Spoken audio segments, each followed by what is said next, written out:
Hey everybody, welcome to BODS Mayhem. We're here at Louder Life Music Festival 2016. This is our third year covering this great event for Kentucky, my home state. Thank God we got something other than country bluegrass shit. But anyway, I'm sitting here with them Evils. They played last night at the pre-party, I guess called The Howl. Is that what it was, guys? No, it was 4th Street Live. I think this is really cool what you guys are doing. You played last night, plus you're doing interviews today, plus you're playing tomorrow. I think that's awesome for you guys. So, you guys looking forward to anything here at Louder Live this weekend? Any bands that you guys want to see that you haven't got to see as of yet? Slipknot, Slayer. I'm bummed I missed 68. They played this morning. It's the dude Ghost, from for sure. Ghost. Oh, dude, Ghost is one of the best bands I've ever seen live. So I'm so stoked to see them again. Dude, honestly, it's just like such a stacked lineup. Like Pierce the Veil is a huge band I'm into, even though they're our boys in Adelaide's Way. Adelaide's Way. Oh, dude, yeah, those are our boys from back home. So it's unreal. It's the coolest fucking festival. Today's an awesome lineup too. I mean, I'm not knocking on Saturday, but you compare Saturday to Sunday, oh shit. Honestly. Sunday's balls out. Yeah. Let's talk about this. You guys have, it's a self-titled EP basically from you guys. Why go the EP route and not the full-length route? Because, I mean, a lot of bands are doing this. Is it just time, too much time-consuming? You just want something out there real quick to say, hey, here it is? Or could we expect something later on from you guys to include the EP? So I feel like it's a kind of a strategic thing, and it's also when you're a band as small as us, like as much as it sucks to say, like money is a huge thing, and like with us, it's like when you're as small as us, if we were to put out a full length right now, I feel like if we put out a full length, it would take us another 2 years to put out music. So we're in the mindset where we put out an EP, keep people entertained on that for at least a year or something.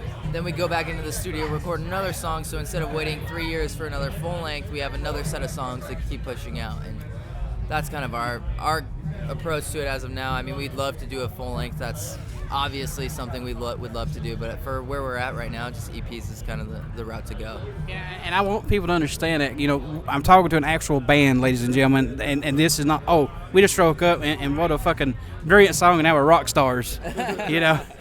Sometimes you catch lightning in a bottle, and sometimes you have to struggle like these guys, and I just got to say that your time's going to come because you got some great music. Oh, thank you. We appreciate it. Appreciate it, man. Thank you. Just trying to bring rock and roll back, Yeah. Not that it ever went anywhere, but It's true.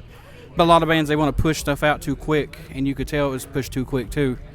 So this EP, this is by you guys. Who actually produced this, or do you guys do all this? So, a dude named Jesse Barrera, he was in a band called My American Heart. He actually produced our EP. And he actually just did a little tour stint with Pierce the Veil. Yeah, last year. Okay. Just so happens. I know these songs are like your children or your favorite girl, but any songs off the EP that stand out more to you guys than any, if you can pick any? Well, definitely Untold, because that's the single. That's the song that has got us where we're kind of at right now.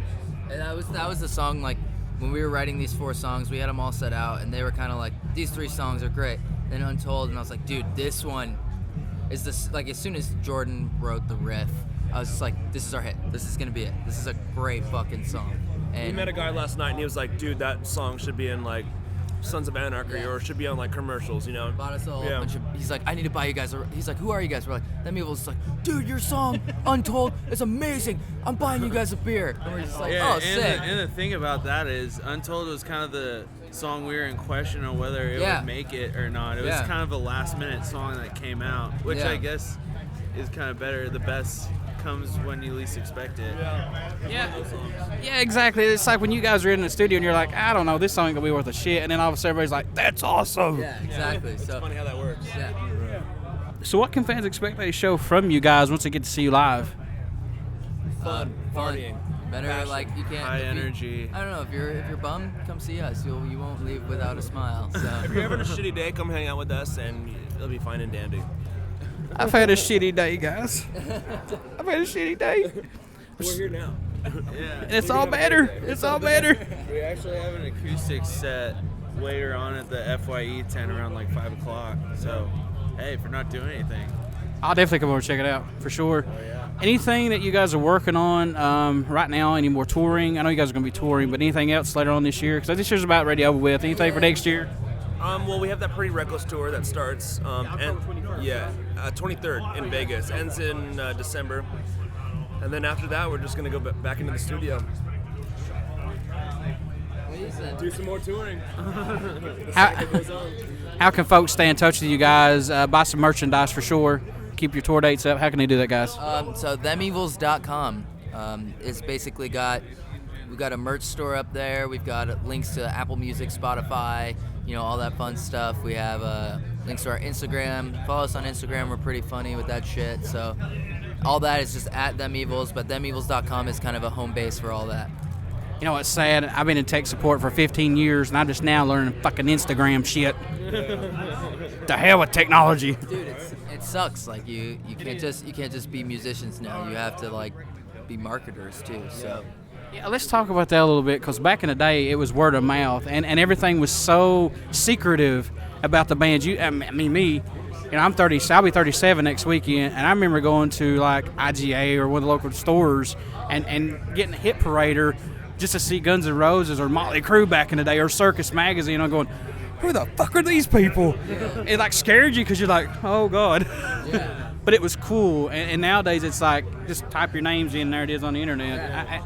It takes the fun out of the bands, I think. It takes the fun out of discovering a band. I feel like that was even we're pretty young, but even me growing up, I would go to shows and see bands and be like, oh, I found out about this band, that's awesome, And now it's just it's so easy. It takes the authenticity out of it. I feel Well, guys, you could download single songs. A record's made to fucking listen to the whole record.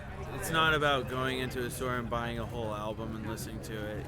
People have the opportunity to just get a single song and just listen to the shit out of that one song, and it's kind of nothing.